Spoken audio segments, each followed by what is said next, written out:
Based on what you said, then, is burnout measurable through your hormones for creative entrepreneurs to start understanding how is this linked to my creativity? I'm not a fan of people with burnout going and doing boot camps thinking that's the solution. It's not. They need to top up. Everyone's got a fuel gauge, and if their fuel gauge is low, they need to first either work out what's draining it, mitigate that, and then allow it to top up, then re-enter normal activities. Now that might be reading a book. Let's assume someone is listening to this and they're at the absolute bottom of burnout. What's the quickest practical way for them to get out of burnout? When we take a break from our workplace, it's almost like we come back and we see things differently, and our execution and productivity goes up because we've got different perspective. When we're in doing the same thing over and over for a couple of hours, sometimes That's another thing that as soon as I understood at the beginning of my journey as a creative entrepreneur that I needed to... Welcome to The Creative Grit, the podcast for creative entrepreneurs who are hungry to have more impact, make more money, and become successful in every area of life. I'm your host, Nelson, and your journey to mastering life and business begins in 3, 2, 1. Welcome back to another episode of the Creative Grit podcast. Today we have an extraordinary guest, a legendary client of us at Vibes Creative, which makes me super excited. And also, we're matching tattoos. Yes. we have one of the same tattoos in a very similar spot. She's a leading expert in the wellness and health field. She's an author and the host of Hormones with Sam podcast with over 35 years of experience. So we know we're in really good hands. And Sam is here today to help us hack our hormones to unlock our full entrepreneurial potential. Buckle up, because today's conversation could be the best way for you to manage your health and business. Please welcome the legend, the incredible Sam Beau Patrick. Oh, thank you, Nelson. What an amazing introduction. I'm going to carry you with me everywhere. Yeah. This is me. Yeah, I will be doing all the introduction. Yeah, so but good. Sam, let's just dive straight into it. Why are you so passionate about hormones? No, it's a really niche area, and a lot of people have preconceptions about hormones. As I did too, with a nursing background and in pharmaceuticals, I thought hormones were this enigma, and, to be hormonal was a really negative thing. But after, running my own business for a few years and a couple of kids, I had what I call a hormone breakdown. And I think sometimes you become a master at the things that you are potentially weak at, because you see that they're an Achilles heel and you need to expand your knowledge in that space, which is what I did. So this was back in 2004, 2005. And what I found is that hormones was a topic back then, particularly. Now it's different, 20 years on. Back then, not many people were talking about hormones, the impact they have on the individual, the impact they have in the workplace, the impact they have on society, and what governs them, and the power we can have by understanding them better. So I adore the space. It is very niche, but I talk and see hormones every day. I love them. Yeah, and I love the tagline that you have on your podcast, which is just making hormones sexy. Yeah. What does that mean? Well, hormones have had such a bad rap, and I think, it's one of those words that has been used in a denigrative way over the times, like, oh, she's so hormonal, or, girls have started using it back to guys. Oh, God, he's hormonal, or he doesn't get my hormones. So it's become this real negative thing in the middle of people or inside someone's head. And yet to me, they're not. Once you unlock the power of controlling your hormones and managing them, your life is sexy, it is fun. Everything accelerates at a much faster pace with less collateral, less collateral on your health, less collateral on your relationships. So to me, they're really important to understand. There's obviously millions of hormones. Which ones are your top 3 favorites and why? Top 3. There's quite a few different hormones. So for people who don't understand what a hormone is, it's a carrier mechanism, or it's a chemical in the body that is used to take a message from, say, your pituitary down to your ovary, or your testes to the muscles, or whatever. They're carrier proteins and chemicals. Now, I actually have top 5. But I'll tell you, I've already talked about my top 2 today, and I love talking about them. One is oxytocin, so that's my number 1. It's our love hormone. It's I feel content, my glass is full hormone. I can relax, I can switch off, I have the capacity to give back. That's oxytocin. Dopamine is our adventure, creative, also, when bonding hormone, and it's beautiful as well. The third favourite one would be vitamin D. Now, vitamin D, I started, banging the drum for vitamin D quite a few years ago in Australia when I realised that we had a national emergency of low vitamin D despite having sun. It was just this paradox. So vitamin D does so much for the body. It's a happy hormone. It's a sexy hormone. It sits on the part of the cell that stops people from getting cancer. Like, it plays such an important role. But if you want to ask about 4, 5, 6, 7, 8, 9, 10, I love them all. But they're my 3 favourites. I'm curious about what you just said there, like vitamin D being a deficiency in a country like Australia where there's so much sun. Why is that? Look, I believe in the 90s we had late 80s and 90s. It was recognised that we had melanoma in this country, which is a skin cancer that is pushed along by sun exposure. So melanin sites will start growing with sun exposure. Now, that actually only affects a very small minority of people. Interesting, Scottish, red hair, freckled type personalities and African Negroes are the highest groups at risk. But what happened during the late 80s and 90s was this very powerful public campaign called Slip, Slop, Slap. And Slip, Slop, Slap was this animated, it was on TV, on the radio. That was the main places people were educated in those days, in the media. And it was, slip on sunscreen, slap on a hat, and I don't know, whatever the thing was. So people were actively told that the sun is bad and you have to avoid the sun at all costs. And then came these other policies through childcare that no hat, no play. And we started just shielding people from the sun. Now, for a large majority of people, that's not necessarily the healthiest strategy at all. And people became very paranoid and trained into thinking that the sun was a bad thing. And I'm kind of like, if the sun was bad, Mother Nature would have made us sleep, while it was out. But the sun's out when we're awake. We're clearly meant to get exposed to it. Nowadays, the sun has such a demonised name for itself. And look, Nelson, the interesting cohort in Australia that's really lacking vitamin D are office workers. So they're going to work at 7, 8 o'clock before the sun's up with UVB rays, which are the important ones, and they're working through lunch break and they're coming home. That's the cohort that's very deficient in vitamin D. And it's just fascinating. Even for myself as a business owner, I find that I'm not getting as much sun throughout the days because my only real opportunity of doing it is first thing in the morning. That's why I wake up at 5 a.m.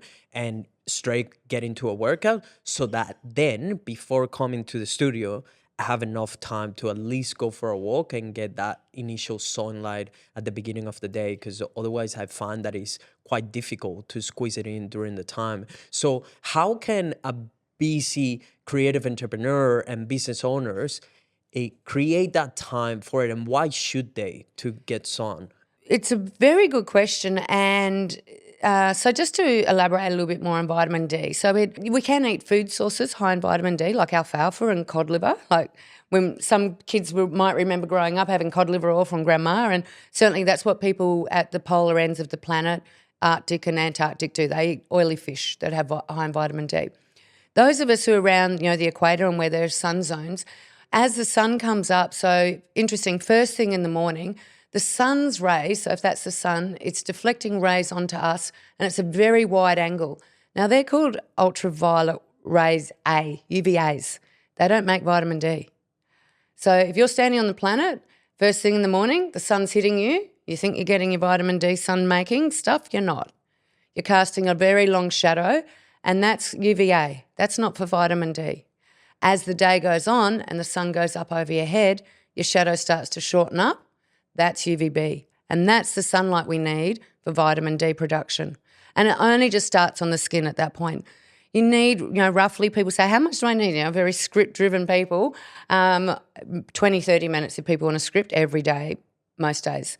If you're melanoma risk, go and get, your moles checked. But in terms of weaving in time, I guess it's a value system. If you value your health, you will make time. Like I say to people, everyone's busy, but are you really saving the world? Like, are you really, really, what you're doing right now is more important than your health? Because you haven't got your health. If you get to cancer or some other vitamin D deficiency syndrome like MS or autoimmune disease, what are you going to do then? Try and catch up? Like, prevention is a big part of the health strategy and protecting your asset, which is your mind and your body and business.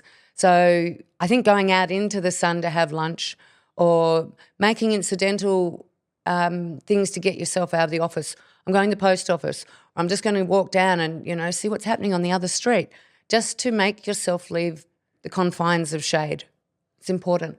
And you absolutely nailed it with that. You have to make it the priority, because you never have the time, especially as an entrepreneur or business owner. There's never time. You're always busy. There's always something in the calendar. So you have to find a way to make it work and make it a priority, because as we know as well, there's no point of building an incredible empire or anything if you have no health. Or if they tell you, hey, you didn't take care of yourself in the last 10 years, you're going to die tomorrow. So everything you did was for nothing.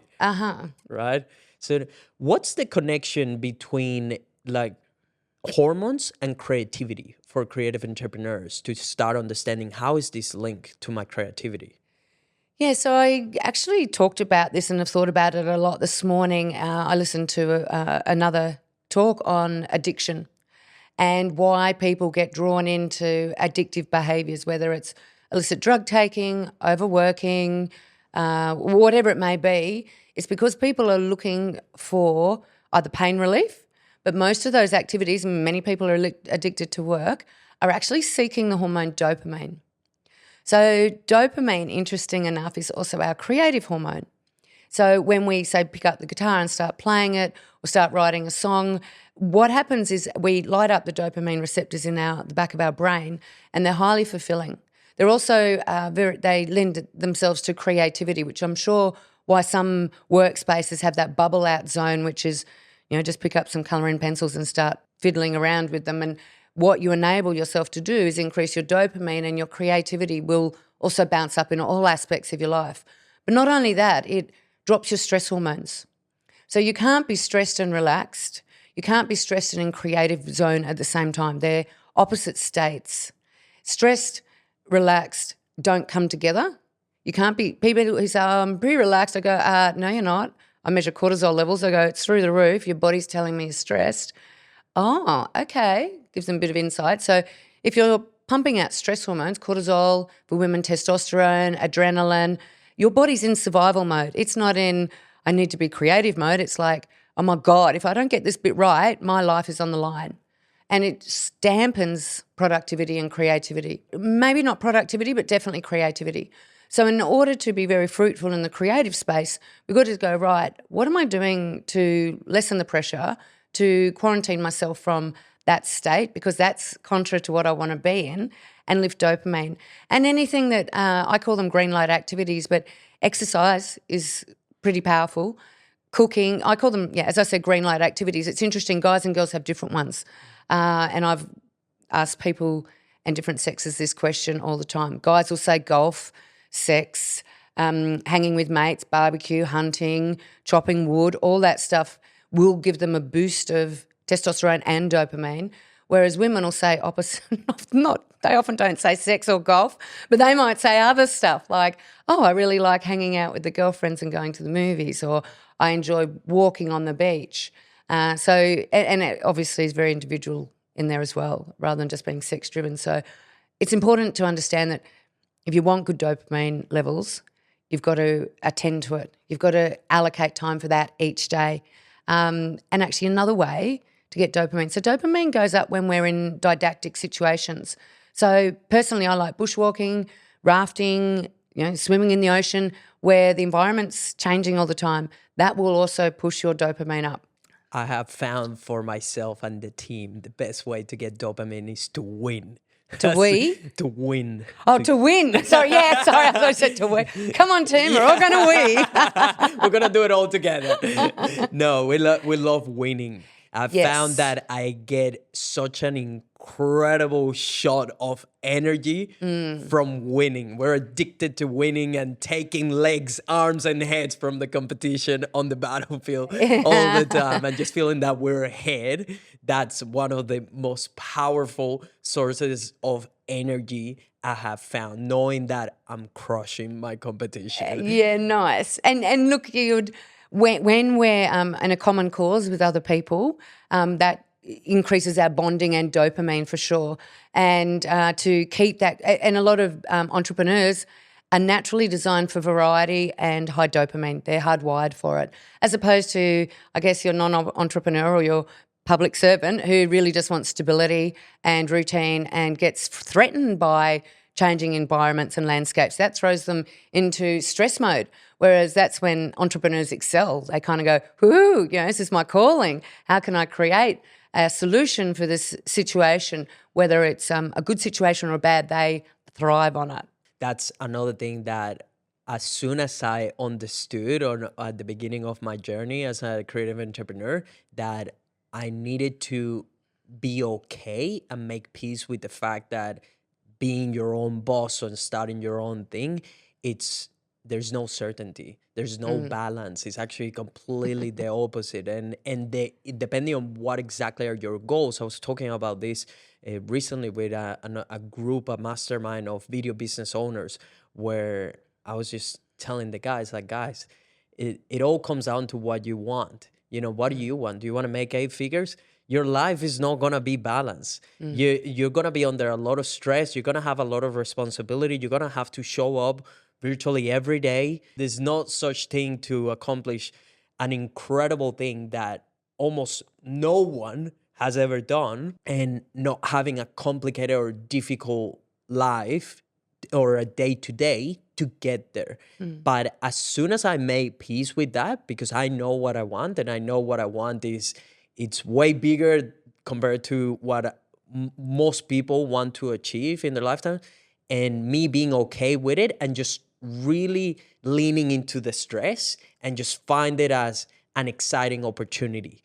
like just being okay with, yeah, this is stressful, but this is what I sign up for.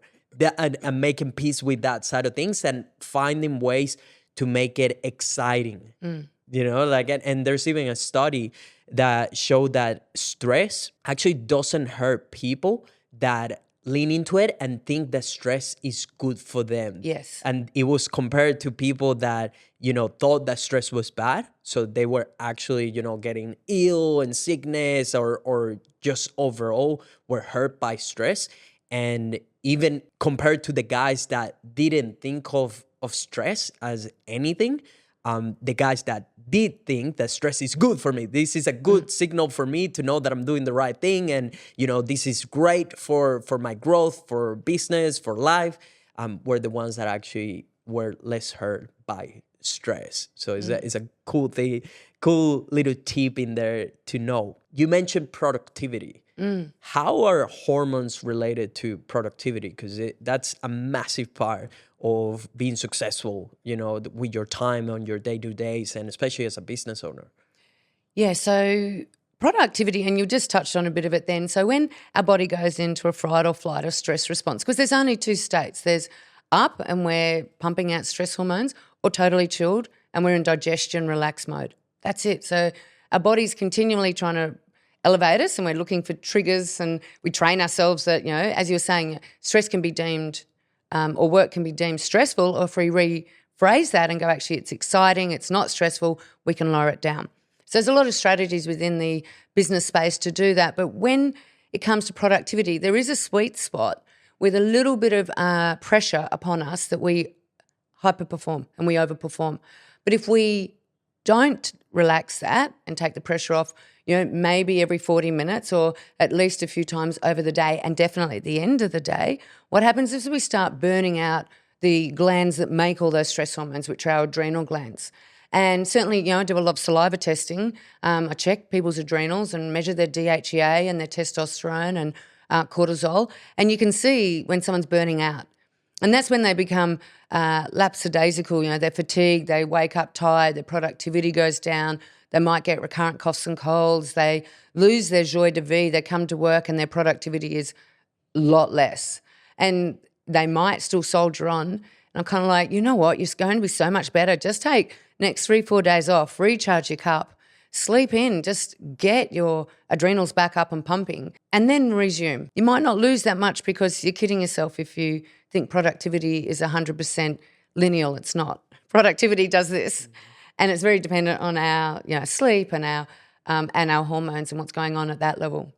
And I have found as well that I think you do, and correct me if I'm wrong, but I've found that, for example, the first hours of my day are my most productive. Yes. I know from, the minute I start working usually from 8 a.m. and I know from 8 to 12, those will be my most productive hours. Yes. So ideally, if I can put the most difficult tasks or the tasks that need to be absolutely complete during that time, I usually will get them done and at the highest level as well. Is that something that varies? There's physiology behind that. So cortisol, that hormone I was talking about before, which we release when we're stressed, but we also release it at, it's a 24-hour, it determines our 24-hour body clock. So it works in tandem with another hormone called melatonin. Now, cortisol, ideally, like if you wake up with the sun, at the moment it's 6 o'clock, so I wake up with the sun. I mean, I've been waking up about an hour earlier, and I'm just on fire. That is my clear time to work. But for most, say they wake up at 6, cortisol's starting to kick in. Our alertness and attention is at its greatest, peaks around 10 a.m., 12 o'clock, and it should naturally be allowed to drop as the day goes on. And around 7 o'clock at night, this is for a non-shift worker, the opposite hormone, melatonin, kicks in, and that's what helps people sleep. Now, if we do all the stressy things at the beginning of the day, perfect. The body's hardwired for that. If we start doing it at 8, 9 o'clock at night, not so good. We raise cortisol up at the end of the day. We stop melatonin being produced, which means we don't sleep very well. So it's very important to take advantage of our natural ebb and flow, and cortisol will be its highest first part of the day. So you're working with your body's biorhythms, and that's great. What about the people that think like, oh no, I actually perform at my best at 9 p.m. or 10 p.m. and they tend to, work their hardest during very late periods? When people pose that to me, and it's a very small percentage of people who do it, I understand why they do it. They might be doing a startup, they might be stacking it on top of another job, or they might be waiting for the kids to go to bed, or some people genuinely do find focus at that time of night. They are the minority. They're not the majority. They might have shuffled everything back a bit, and shift workers go through this issue. They still at some point need to create a biorhythm. So, if that's their work thing and they finished at 2, maybe sleep in till 10, but treat it like a normal, they still have to create some normality, because otherwise they will burn out. I don't know too many people who successfully pull that off day in, day out, year after year, but I do see people who try and do it and they think, I've got to have another coffee, I've got to get this done. It catches up. Based on what you said, then, is burnout measurable through your hormones? Yeah, 100%. It's one of these things, if you go to, I'll just say myself, and, listen to people, you can almost see that they're burnt out. People go on a holiday and they come back and everyone just goes, oh my God, you look different. Cortisol leaves their face. I mean, cortisol is secreted on the surface of the skin as well. So we can visually see when someone is looking burnt out. But, they say things to you. So I've always been taught that testing just confirms what you think from what the person tells you. If you ask the right questions, people tell you their diagnosis. So how are you going? Oh, I wake up tired. How long's that been going for? 3 weeks? Okay. When you go to bed, are you tired? Oh, yeah, I'm tired. Okay, you possibly could have burnout. I don't know. If they're in denial, we'll do a test for sure. Otherwise, some people go, yeah, I feel burnt out. I think people start to recognise now that their body's fatigued, they've got body aches, they're just not sparking. But certainly saliva testing is brilliant.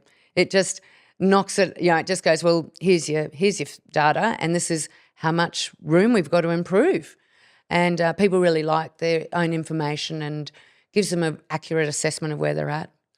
How long does it take for burnout to officially take place? I think it depends on the person and their resilience and their training.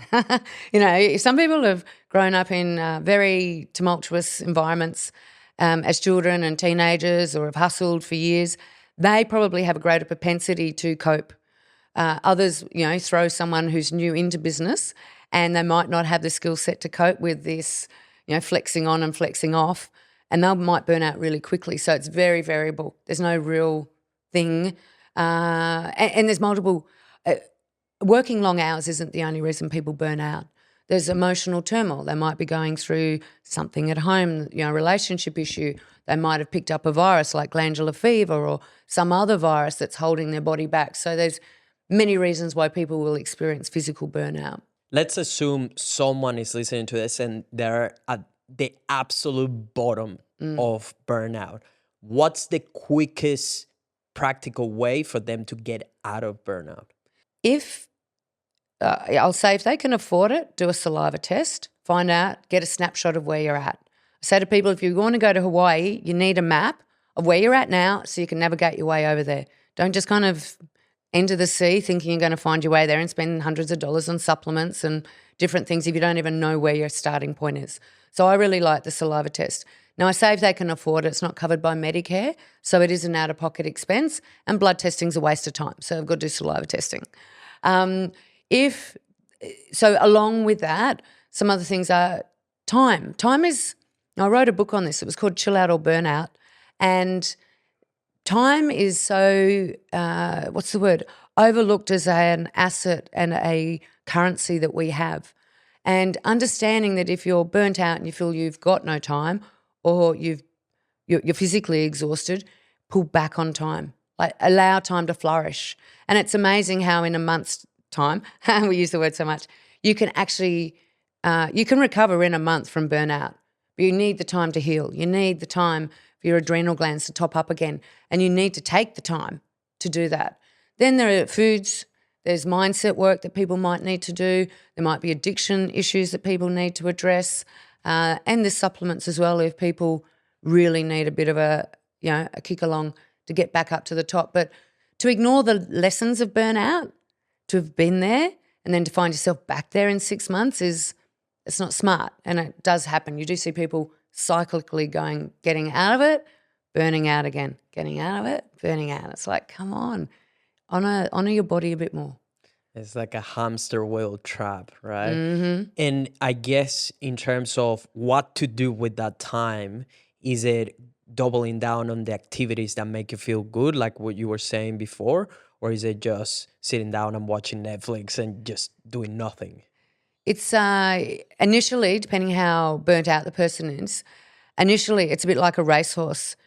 There's no point rehabilitating it till the bone's fixed or whatever's going on for the horse. So more is not better in this instance. And I'm not a fan of people with burnout going and doing boot camps thinking that's the solution. It's not. They need to top up. That, everyone's got a fuel gauge, and if their fuel gauge is low, they need to first either work out what's draining it, mitigate that, and then allow it to top up, then re-enter normal activities. Now, that might be reading a book. It might be removing yourself from the fishbowl that you live in. Often it's very difficult to heal when we're surrounded by the stimulus that created the problem. Take yourself out of that if you can. Walking, gentle stuff, eating better than you've eaten before, going to bed early, letting your body maybe have a siesta. So many millions of people around the world have siestas and they don't really burn out and they get a lot done. I'm a huge fan of siesta. How should that siesta be? The siesta? Yeah. It should be like what most countries, most continents in the world with traditional countries, South America, Asia, Europe, and even parts of Africa. Like you were saying, highest productivity in the morning, work, break, go and make some beautiful, nourishing food, get some sunlight, have some sleep, maybe sex if you're lucky enough, rest, and then come back into the workplace maybe for, the end of the day. And that works really nicely. I mean, these countries wouldn't have done it for, probably millions of years if it didn't work. It's not just about because it's hot in the middle of the day. It's because it works, they're healthy. How long should that siesta be? At least 2 hours. I think Spanish have 4, which is a bit frustrating when you're there. It's like everything shuts at 12 and even some of them don't open up to 8 o'clock. And at 4 p.m. you're kind of like, come on.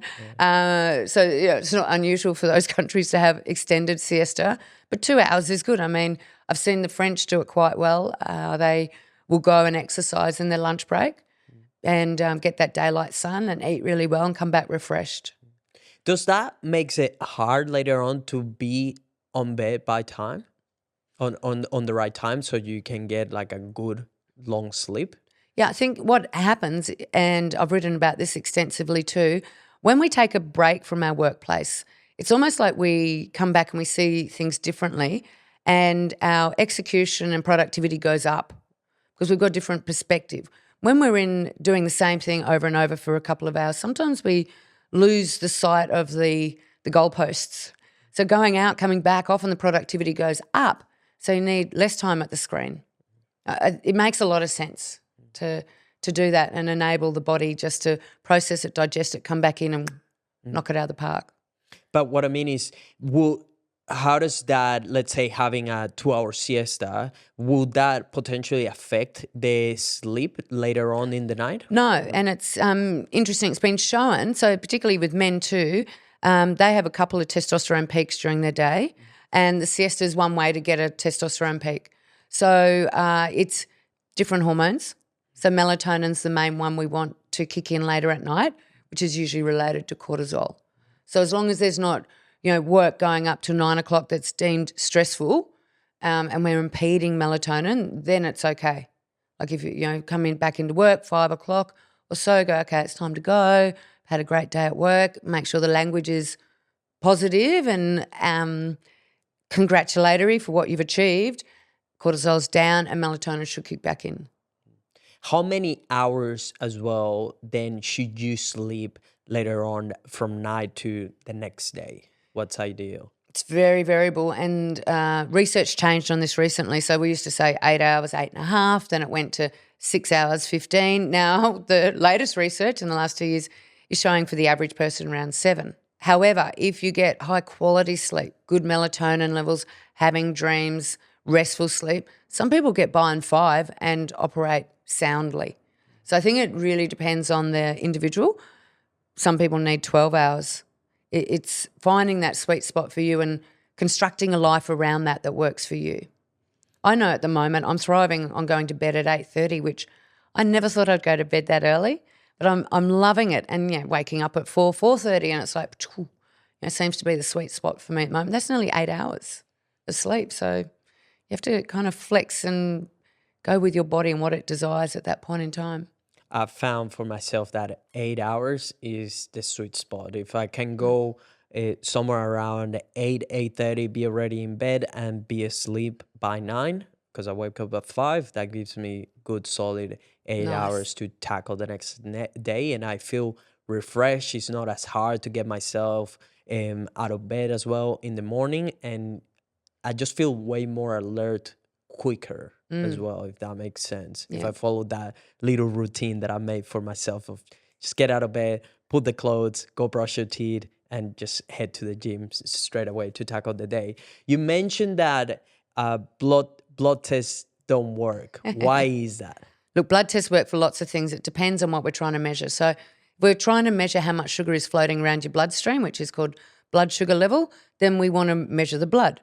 If we want to measure how much iron your body has absorbed over the last, say, 3 months, and you might have been a vegetarian, you just have a steak on that day, the iron floating around your bloodstream is going to be elevated. Now, that's not indicative of what's happened over the last 3 months. So I use a hair test for nutrient assessment. Saliva is great for hormones. So hormones in the bloodstream, and depending on the hormone you're measuring, as I said, insulin, you probably do want to do a blood test, but things like sex hormones, adrenal hormones are much better measured through saliva, can measure cortisol through urine, 24-hour urine collection. And that's just because of how these chemicals bind to another protein called serum hormone binding globulin. And when the blood test is taken, that centrifuged and that component's discarded. So you get a very arbitrary indicator of what's going on with hormones when you do a blood test. It's not my preferred, and unfortunately, though, it's not covered by free health, so people have to pay for it. But the data people get is just so much more meaningful. You know, over the years, at one stage, half of my patients were referred from doctors, and they're fertility doctors, and they'd be coming in with their bloods, and I'd just tear them up in front of the person and say, because the doctor's letter would be like, I don't know what's going on, don't know why they're not falling pregnant. I'll just go, wrong test, let's do a saliva test. I'm like, that's why you're not falling pregnant. And then boom, offside, meaningful information is so important. So you will always choose a saliva test over a blood test? I do for hormones for sure. Yeah, For sure. okay. Yeah. I have a question that I've been trying to think of how exactly to articulate it properly, which is I'm the kind of person that I believe I can get through anything just because of my mind. So even let's say someone comes through the door right now and tells me, hey, dude, you have cancer and you're going to die tomorrow. I would say, no, that's no way. That's just not my story. That's just not how it plays out.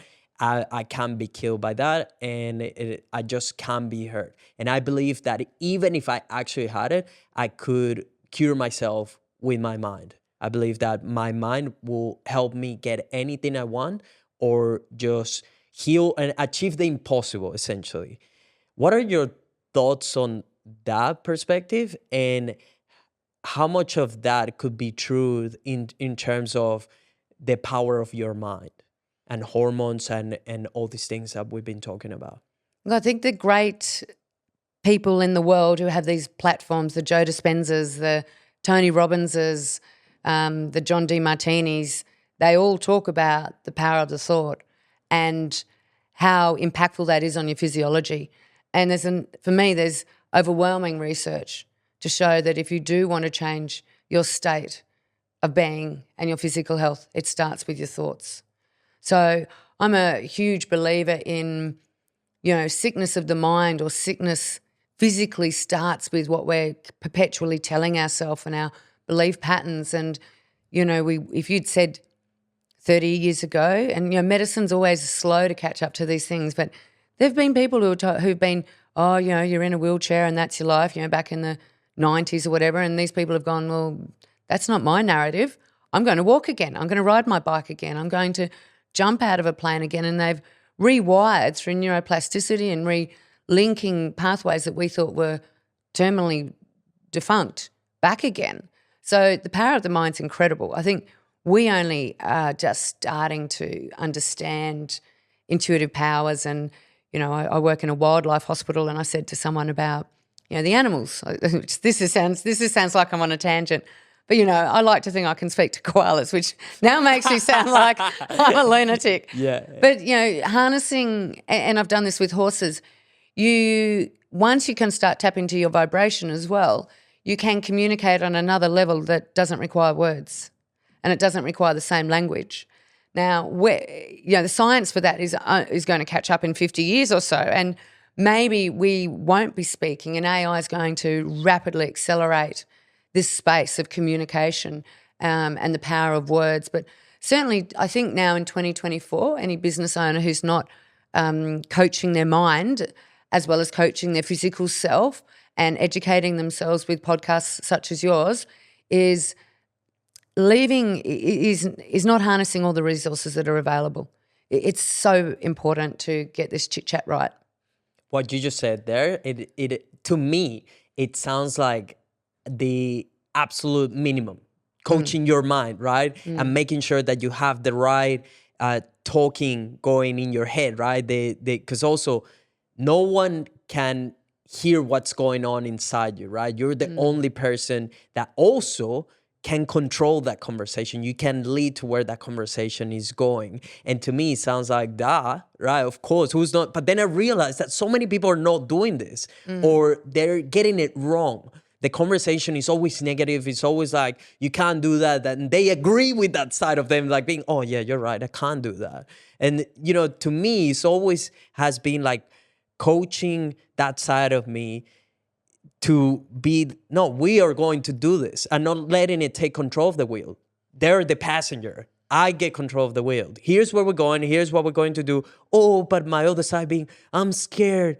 what happens if this doesn't turn out? And maybe like, it's going to. Why not? What if turns out the way we want it? What if this actually plays out the good way, right? I'm always trying to reframe everything to the positive outcome. And I know it can be hard. Some days, and depending on what exactly is the obstacle that you're facing, you can be leaning more towards this is too hard to pull off. Like right now, we have, to give an example, we have a task that seems impossible. We're trying to get a visa for one of my main guys here, and on paper, if it seems like, fuck, there's no chance we're gonna get it.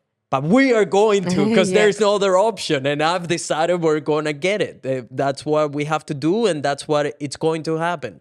So how can someone train themselves to be more on the optimism, or I guess the positive side of things, or have a better conversation internally?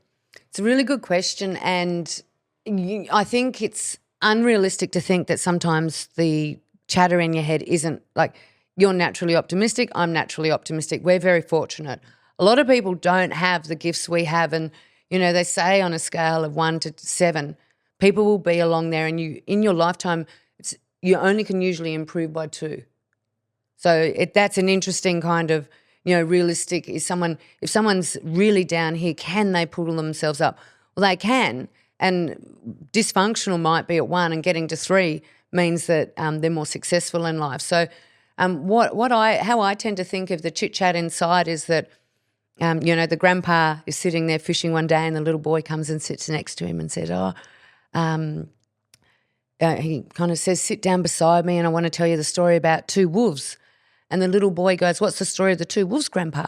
He says, inside everybody there's 2 wolves, and they're competing continually for the food. They're aggressive wolves, and there's a good wolf and there's a bad wolf. And they're and they're fighting, and the little boy goes, grandpa, which is the wolf that wins? And the grandpa says, the one that you feed is the one that will survive and win. So I think, we call it mindfulness and paying attention to the conversations in our head and recognizing when we're feeding the bad wolf.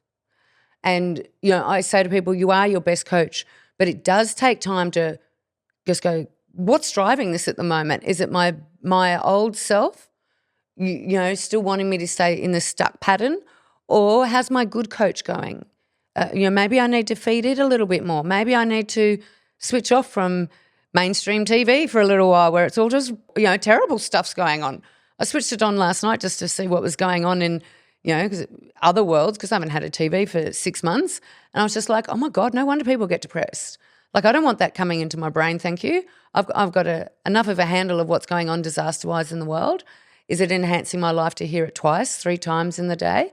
No.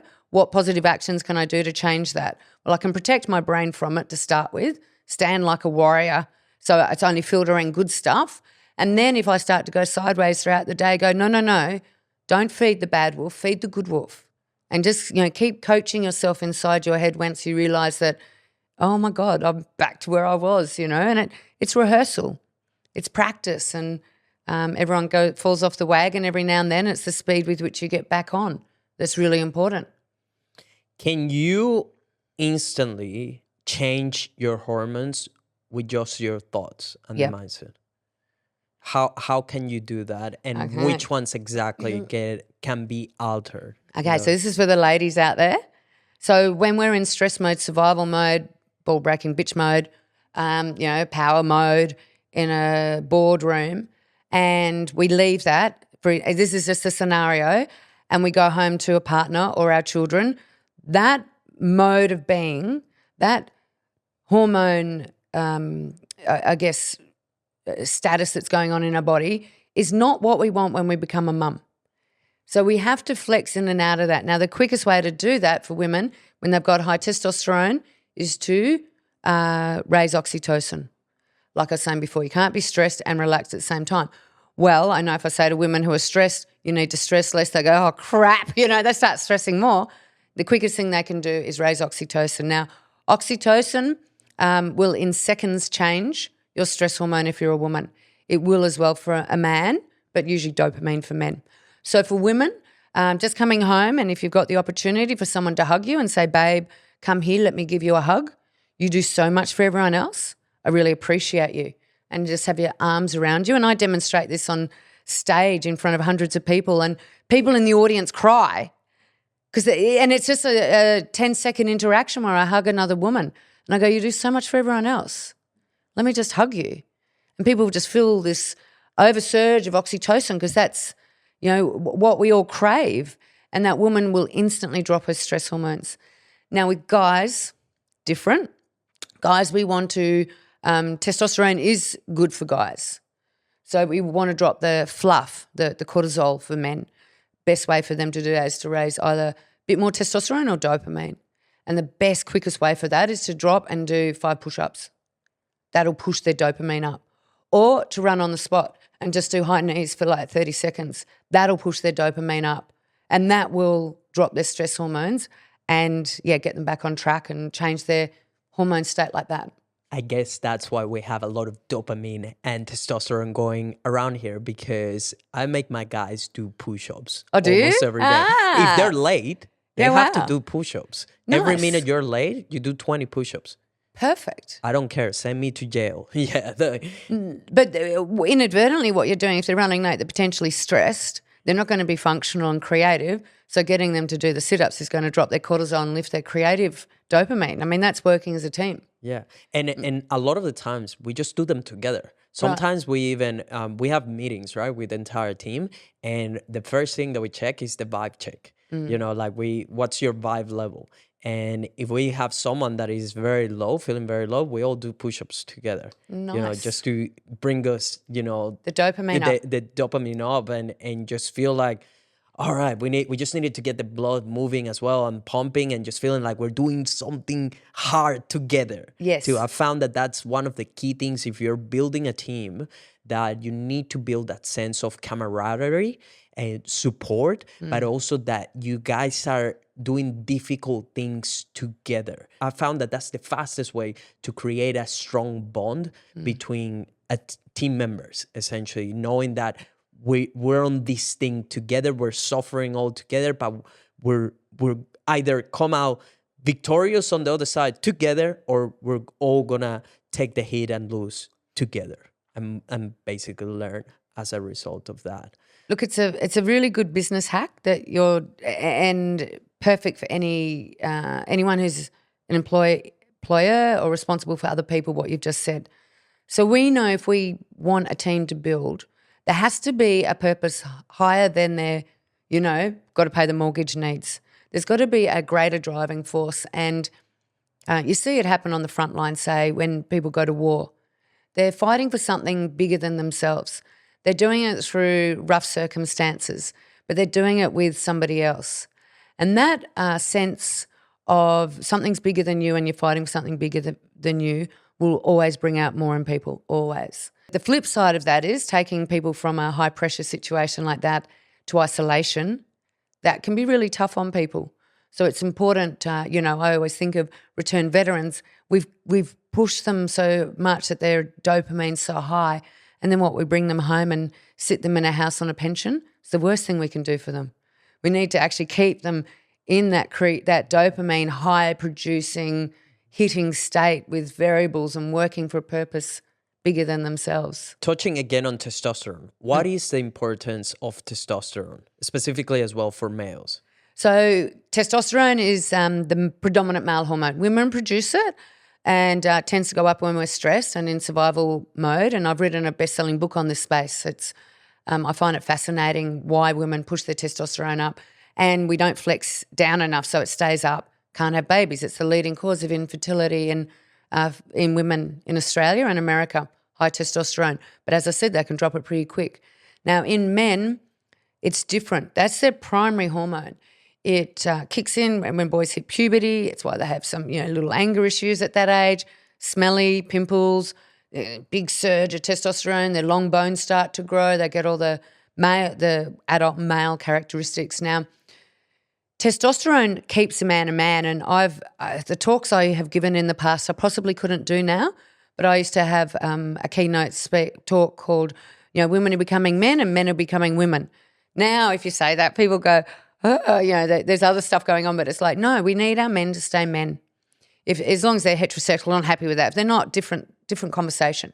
But if we're talking about the heterosexual community, men need to keep testosterone up, and for them it does a lot of things. So testosterone makes a man clear in his thoughts, makes him happy and content. If a man drops his testosterone, depression, anxiety, or what can often happen, and I see it with a lot of businessmen, is their estrogen goes up. And high estrogen is not great for a guy. I have heaps of businessmen who do their saliva test and I go, guess what? Testosterone's low, estrogen's up. That's not good. We want to flip that around. We want you to have low estrogen, high testosterone. It's also important for men's health, their heart, their muscle mass, their virility, their vim and their vibe and their sexuality. And it naturally starts to peter off around about 38, 40 in men. It's called andropause. Exercise is so important for men, and using their muscles, not just sitting at a desk drinking lattes. They've got to, and us chicks want men. We want, us strong women particularly want a strong man.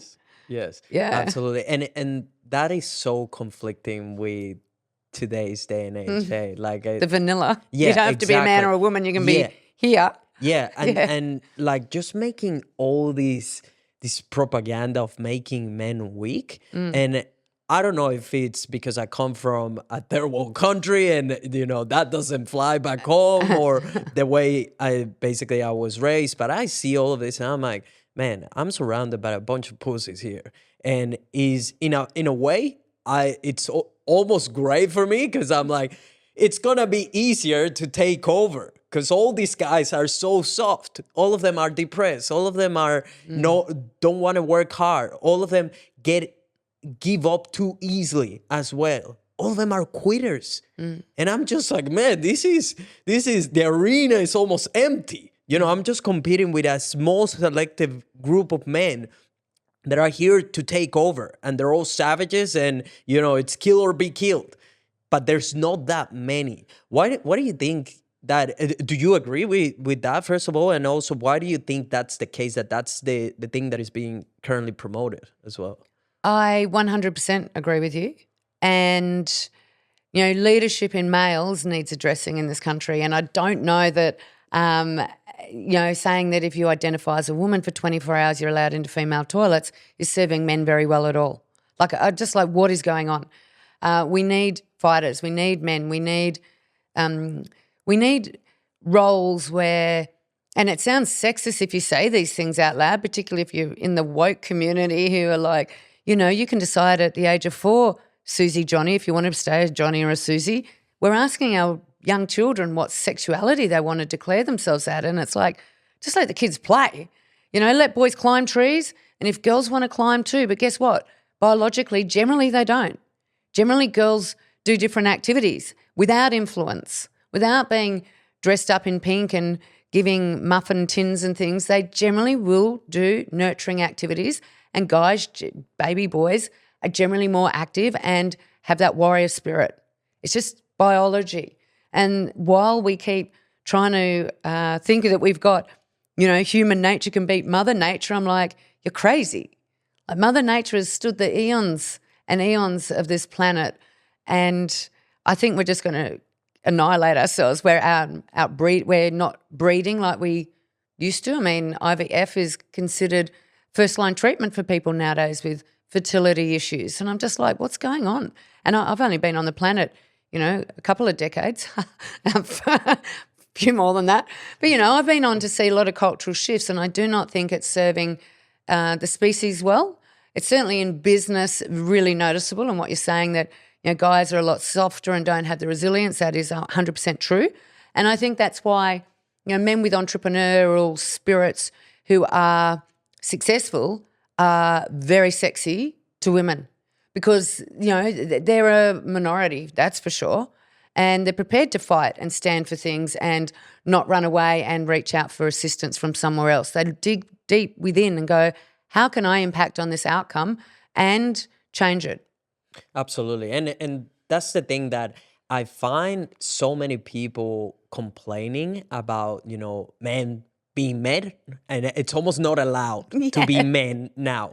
And I'm like, man, if she hits the fan, you want guys like me in there. You want this type of man in the room. If someone comes here and is here with a fucking gun or machete and trying to kill everyone here, I'm gonna run at that man and I'm gonna give my life for the people in here. Because I could not be that pussy guy that ran away and is gonna have to deal with that for the rest of his life, knowing that fuck, all these people die and I did nothing about it.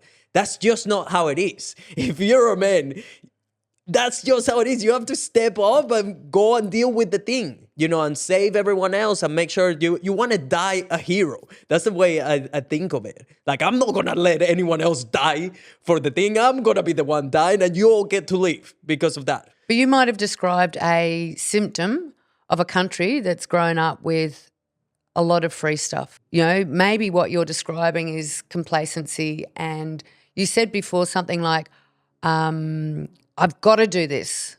If I don't do this, then, what's going to happen? Like, there is no other option but to do it. And I do think in Australia, and, this will probably be picked up internationally and it will be different for different countries, but certainly in Australia where there's been free health, free dental health, free this, you don't even have to work and you can go surfing during the day, sit at home and be paid.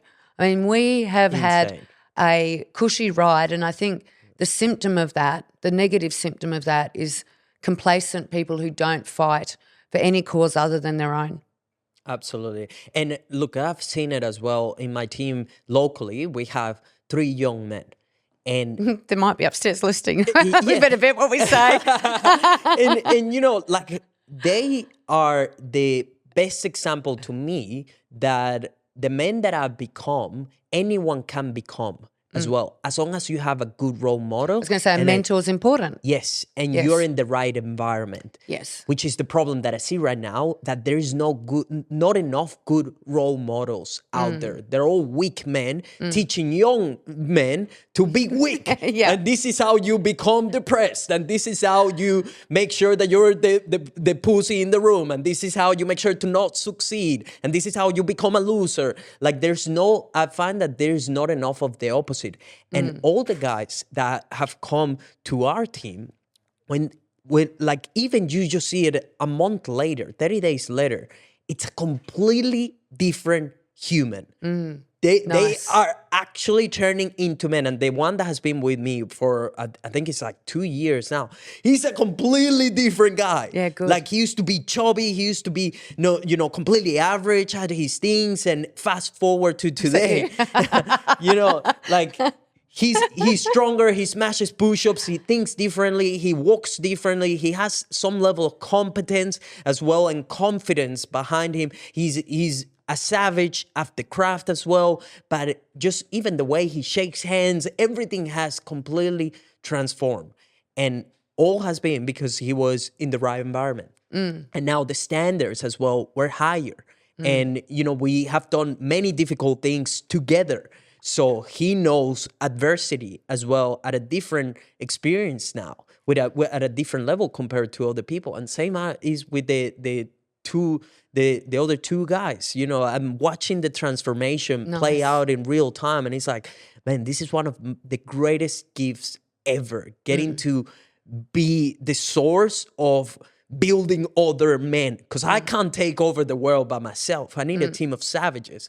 And that's why also, like, if you're building a team for your business, you have to be ruthless in the way you select people to come in. You can't just be okay with having anyone, because that's another thing that I found for businesses. They're not clear on, first of all, their avatars, their target market, who they're serving. But next, they're also not clear on who they take on and in their team. They're just open to anyone. Oh, yeah, I don't care. You believe in, X, Y, Z. Yes, come in with us. We don't care. As long as you just do the work.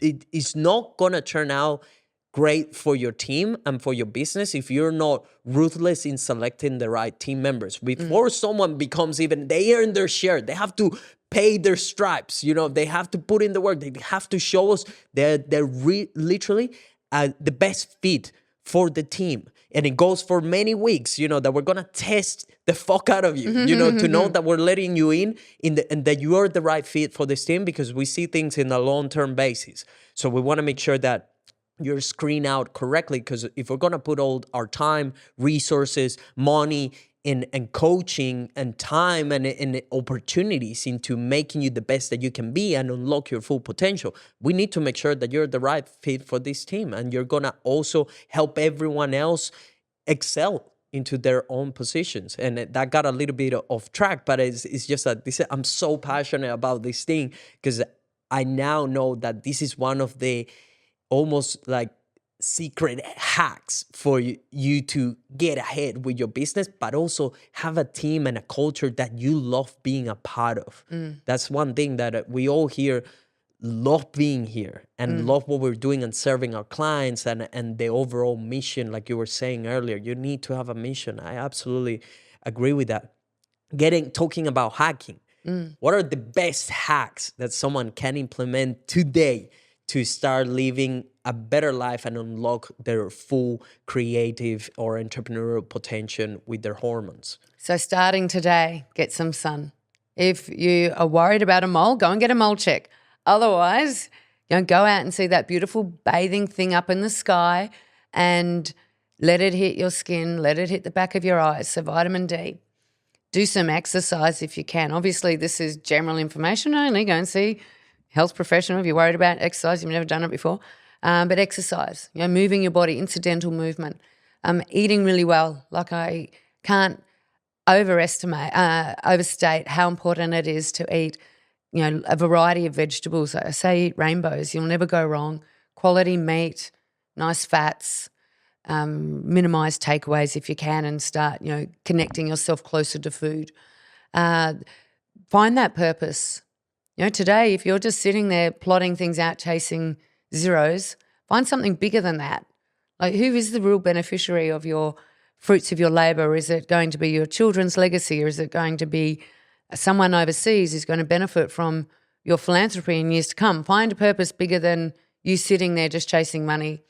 Find that community today. Like, if you feel like you're isolated, go to the nearest coffee shop or veggie market and just strike up a conversation with a smile. It's often said that a smile will lift someone's hormone state for you and for the other person. So it's brave to smile in a world that doesn't smile, but it's crazy that we've got to this kind of point. And maybe go to bed earlier tonight than you normally would do. Try and go to bed, get off the screen, disconnect from it, know that the world's going to be fine with or without your involvement at that point of the day, and go to sleep earlier. So, yeah. And make sure to do your push-ups as well. Oh, yeah, push-ups. Minimum 20 push-ups a day, nothing less than that. What's the worst advice you have ever received as a business owner yourself? Yeah, so the worst advice is interesting. In marketing, people always say pick one thing, focus on it, hyper-focus, a niche that's a centimetre wide and a mile deep. Now, as someone who I would say I'm being successful, I've been paying my own way now for 22 years in business, and if I'd followed that advice, maybe I'd be a mega rich person, but I would have been bored as batshit.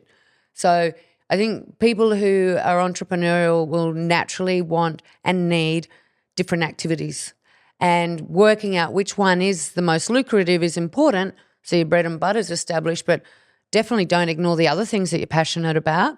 So that's probably the worst advice I've ever been given, and I used to always feel a failure when people say, you're scattered, you're doing this and that, and I'm like, well, it's not necessarily true for everybody. What's the best piece of advice you've ever received? Good question. The best piece of advice in business? Yeah. Let's see. Probably be a warrior to your mind. Stand like a warrior to the thoughts that enter your mind is the best advice I've ever had. So see yourself as a guard to all your stimulus, what you see, what you look at, what you hear, what you taste, what you're touching, all those things. I'm very, conscious of how my senses are being fed today. And, yeah, that's, be like a warrior at the gate of your mind. I love that one. because that's the way I see it too. Just protect your thoughts and mind at all cost, and be sure that you're feeding it correctly with the information that is actually gonna help you become better across the board, whether it's health, relationships, or your own happiness, or your purpose, your mission, and making sure that is also in alignment with that what you want as well, because you can truly make anything happen in your reality if you are in full control of your thoughts, if you learn how to coach your mind, like you were saying. I love that what you said. What's the most common myth that you hear around hormones that is absolutely no truth? The most common myth is actually that you're broken. This is what's happening with women in this country who are menopausal. So in Australia, there's about 3.3 million women going through menopause at the moment. And the mainstream narrative is you're broken, you need HRT. And I'm like, what? You're going to believe this rubbish that women have suddenly got to 2024 and they're broken and you need a external hormone? Ask yourself, why has that happened? What can you do to get your hormones back in balance? Millions and millions of women have gone through menopause naturally and will continue to do so naturally. So to be told that you're broken because you've got a hormone imbalance, or that the only option, I see it with the PCO and endometriosis, the only treatment you have is drugs and surgery. And it's like, what a load of codswallop. Like, the environment created your hormone imbalance. The solutions will lie in your environment. Turn to that. If you could go back to being 30 and you're about to leave this planet, there's only 3 pieces of advice you could give to someone else to make their life much better, more fulfilling, and make more money, and find overall more, I guess, a successful life across the board. What would you tell that person? Leave more on the planet that day than you took out of it. Leave a legacy, leave something positive in the day that just was. Don't save it up for tomorrow. Don't save your best till last. Give it today. What are other 2 that you will tell them? Another 2. Your body is a temple. Like it's the people think that their assets are financial. The best asset that we're gifted most of the time is our physical body, and it just needs to be loved so much, and not abused. I mean, sure, there's times to party. There's also times to offset that with healthy eating and other things as well, which sounds so obvious and boring, but so many people don't. Still to this day get that little bit. It's like, this is a temple, just honour it. Yeah. What's the last one? The last one would probably, look, I have a massive passion for our environment and the animals on it, and I feel like we're just but one species on here and we're screwing up a lot. I think we need to be more responsible as a species and how we're impacting on other species, and pull our socks up a little bit. Fishermen, pick up your fishing hooks, crying out loud, take care of this planet that you've also been gifted. And if that means walking on the beach, you see a bit of rubbish, pick it up. We've got to all start cleaning up after each other and shifting cultural shifts, because it starts often with hey, don't do that. Just pulling each other into line a little bit more. Sam, it has been an absolute pleasure to have you on the podcast. Where can people find you if they want to work with you? What's the different ways of working with you? What programs do you have out there? Social media, how can they connect with you? Yeah, so I've got a website, sambeaupatrick.com, my name. If people are interested in doing a saliva test, they can order that directly from there. If they would like to work with me for 3 months or 6 months, I am currently taking patients. That depends on, where my books are at, and I like working boutiquely with people. It's very bespoke. I tailor what I'm doing for that person and their needs, and we work together. For businesses, I actually do a bit of, we didn't touch on this, but art therapy, and love coming in and talking about burnout and stress management in the workplace. It's something I've been doing for years and very passionate about.